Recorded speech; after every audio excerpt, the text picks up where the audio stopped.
Hey, what's up, YouTube? It's your boy Xenon ZT back at it again with What If Deku Had Sans Powers Part 3. And before all of this good stuff, and before I start talking and creating this What If, I want to say check out the last video, it will make a lot of sense. And I want to say I'm sorry for not uploading for almost 2 weeks. I recorded some what ifs, but they were all trash. I wasn't feeling them. They were so generic and boring that I want to put a bullet in my head. Just joking, and yeah. So we jump back into the what if. Last time on What If Deku Had Sans Powers. Deku had a talk with Aizawa, the Nezu, and All Might. They talked about the incident with his mother and Deku leaving with tears in his eyes, the smile never fading from his face. Deku went into a place where nobody can find him, the school training ground, to let off some steam. Deku was using his gaster blasters to destroy some robots used for training, and then a peculiar student, showed up behind him. It was Shinso. Shinso said, "What are you doing here?" Then Deku answered him, and Shinso put him under his mind control, then released him. And Shinso started talking in a way that does not engage Deku. Because if he engaged with Deku and talked to him directly, he would put him under his mind control. And Deku saw that this kid has one peculiar quirk, mind control, huh? Nice, that would be super. That would be so effective against villains. And then Shinso started telling him that his quirk is vile and stuff. And then Deku said, "You should see my quirk in actions." And Deku summoned one Gaster Blasters, and then Shinso said, "I see where you're coming from." And then a friendship started between them. They started talking about quirks, about the abilities they were blessed with, the vile creatures they are, and they found they had a good laugh from it. And then a familiar voice called on to Deku. It was Uraraka, and said, Deku-kun, I was looking for you." Voice crack. "I was looking for you everywhere.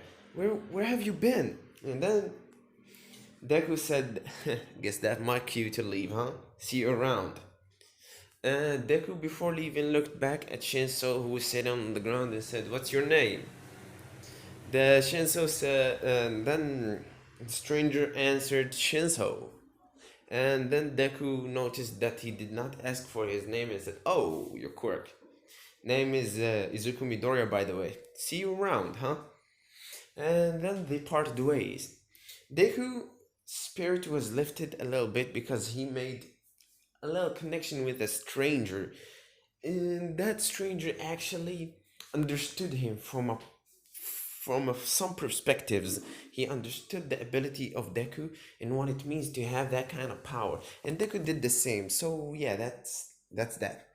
So Deku and Oraka went to class, had the classes as always, but in the middle of class, Deku was looking at Bakugo, one of the students who know about his past, but they know only the vague stuff. And then Bakugo and Deku's eyes met, and Bakugo said, "What are you looking at, creepy face?" And then Aizawa listened to that, heard that comment about creepy face, and he asked Bakugo to come outside for a little chat.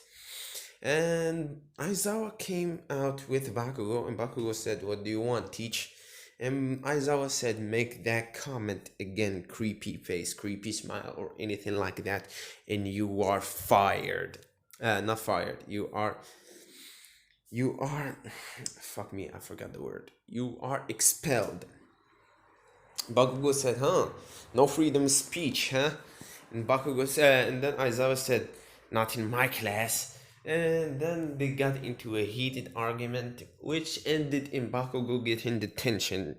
And everything went to class as usual, and Deku looked at the situation and said, "Oh shit, and this is because of me." And everyone went home. We jump the day after that, the which is the USJ attack. As usual, everything goes as in the anime. Everyone puts on his costume, and Deku puts on his weird ass costume, the everyday hero, Deku. And then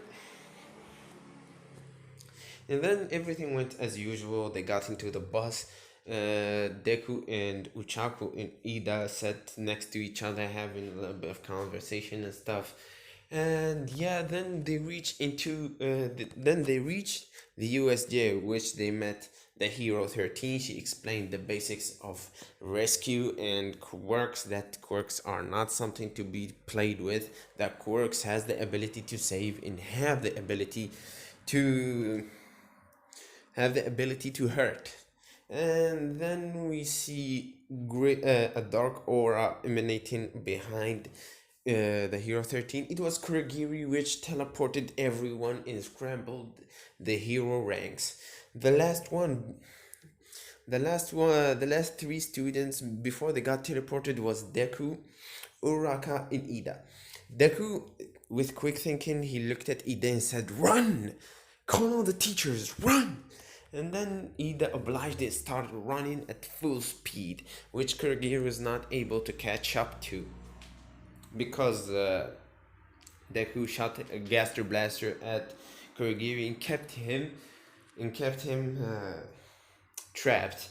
So yeah, Ida went to call on the heroes. Then got teleported, and then before Deku got teleported, he was grabbed by Aizawa by the scarf and said, "Kid, I need your help right here. I'll never ask for that and I'll never ask again. Can you lend me a hand?" Deku said, "With pleasure."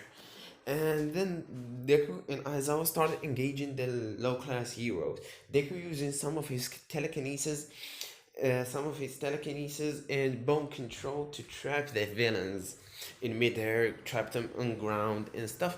And then Deku lifted his head and saw this huge behemoth, this hulking creature grabbing Aizawa by the hand and snapping it like it's twig, breaking it and bending it in the wrong way, which pushed Deku's mindset to destroy. Deku instantly called on two Gaster Blasters and shot into the behemoth, which did no damage. And then Deku said, "You're one tough cookie. Let's deal with you." Deku started going ham on that monster, landing blast after blast, picking him up and throwing him. And then every time Deku does that, the huge behemoth got up. And then Deku said, "I'm running out of patience here. Let's see if this can put you down." And Deku slammed his hand on the ground, making a huge spike growing from the earth, penetrating and stabbing into the villain's leg and shoulder, straight through him. And then Deku said, "This will put you down for a little. This will put you down." And then the behemoth lifted his head and looked at Deku's eyes and ripped his hand, his shoulder and leg out. Then he fell to the ground and started regenerating. Deku felt a chill on his spine. And if a beast got cornered, he will attack, which Deku did the exact same thing. He summoned all his might and trapped the hulking behemoth on air and called three of his Gaster Blasters and he merged them together and fired at the beast. He did not want to kill the beast. He had a promise to his mother that he will never kill. He fired at him, but the beast resisted. His skin burned and crumbled, but he regenerated and kept on fighting. Then Deku felt exhausted. He put the villain got down, and Deku lost his grip on it. And then Deku fell into his knee because some he felt exhaustion. And then the behemoth, seeing that as an opening, lunged at Deku, which at first Deku was about to teleport. Then he thought about the embrace of death. Maybe this is the moment that I let go and meet her one more time. About an inch from Deku's face was this huge punch going to tear through his face and knocking his head from his shoulders. Then everything stopped. A couple of gentle hands landed on Deku's face and said, "Don't die until you fulfill your promise, till you become the greatest." Deku, looking up at her, it was his mother. Her sweet voice rang through his ears like drums, banging right next to him. He felt her, and she granted him a new ability. Deku looked around, seeing everybody stopping. Everything stopping, not moving, and said, and then the woman said, don't worry, son. I'll see you when the time comes." She gave him a kiss on the forehead, and then she disappeared. Then Deku, doing the right thing, teleported out of there behind the behemoth. Deku learned how to stop time. His ability will be 3 to 4 seconds if he pushes it far enough. It's not an ability used so sparingly to fight. It's a supportive ability to escape the jaws of death.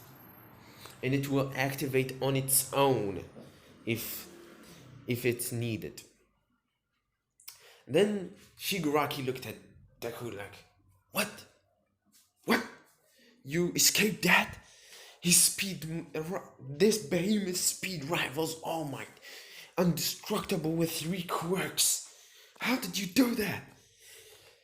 And then we go into Shigaraki's monologue about Deku, about the Nomu not being human anymore and not having a consciousness, that it is an animal for rep in tearing people up, especially All Might. Then Deku said, "You say it's not a human anymore. So my promise to mom won't be broken, huh? Thanks." Deku did the right thing and teleported as far away. He teleported towards Aizawa, picked him up, and then teleported again into the entrance gate. And then Deku did what needs to be done. He summoned all 5 Gaster Blasters, merged them into this demonic creature, and sent a powerful heat blast. I'll call it a powerful attack, a light-based attack. That's called heat blast. He fired a huge heat blast that incinerated every particle in the Nomu's body, stopping it from regeneration, and the heat injured Shigaraki, landing 3-degree burns on Shigaraki's face and hand because he was too close to the Nomu. And then Shigaraki picked himself up and said, "You damn bastard, you dare hurt me." And then one thing happened to Shigaraki at that moment. The hand on his face fell off, revealing his face, and Shigaraki going into maniacal, sadistic laughter because one of his shackles was destroyed and a monster was starting to be born. And then the huge door of the USJ got open, and then All Might was there, pissed pissed off. "It's time to put you down." And then All Might charge at Shigaraki, but Kurogiri in the nick of time teleported himself and Shigaraki away. And then All Might looked at Deku and said, "Good job, kid. You make me proud. I'ma introduce you to someone." And then they had the chat, and all the other teachers came. We jump into the other students. They did as the same as in the anime. They defeated the villains. But one thing happened on the boat where Deku was supposed to be. Instead, the Minata and Tsuyu were smart about it. They did not jump into the water because the villains there were so much. But what they did was that Minata got smart and threw the balls around the boat, keeping it intact and not destroyed. And if a villain got very close to the boat, he will get stuck in it, which gave them time until the heroes arrived, especially the hero Snipe, which he used his ability to basically one-shot everyone there. So yeah, that's a plot hole I fixed. So yeah, we jump into the couple of days later. The heroes given to the students some time for rest. Everyone is having a good time. Then Deku, chilling in his house, got a phone call from someone familiar. It was All Might. He said, "Kid, I need you here." All Might went went and Deku went to All Might and they had a little chat. And then All Might said, "I want you to meet someone who is under my wing for the time being. I'll bet you'll enjoy it. And it will be a good exercise for the sports festival." Deku looked at, "Oh, my sports festival? What is that?" The sports festival, huh? The UA Sports Festival, the one that is famous for having students do obstacle courses and fighting. And All Might said, "Yes, it will give you more control of your power. I found you a good sparring partner, which I am sure will not be hurt by your power." It was Kirishima, because in this What If, Kirishima is the one who inherited One for All. But I'ma be leaving this What If right here. If you enjoyed it, drop a like, drop another subscription. Not drop another subscription because that's basically impossible. Drop a sub if you're new here. And it is your boy Xenon ZT. I'ma see y'all in the next What If. Peace.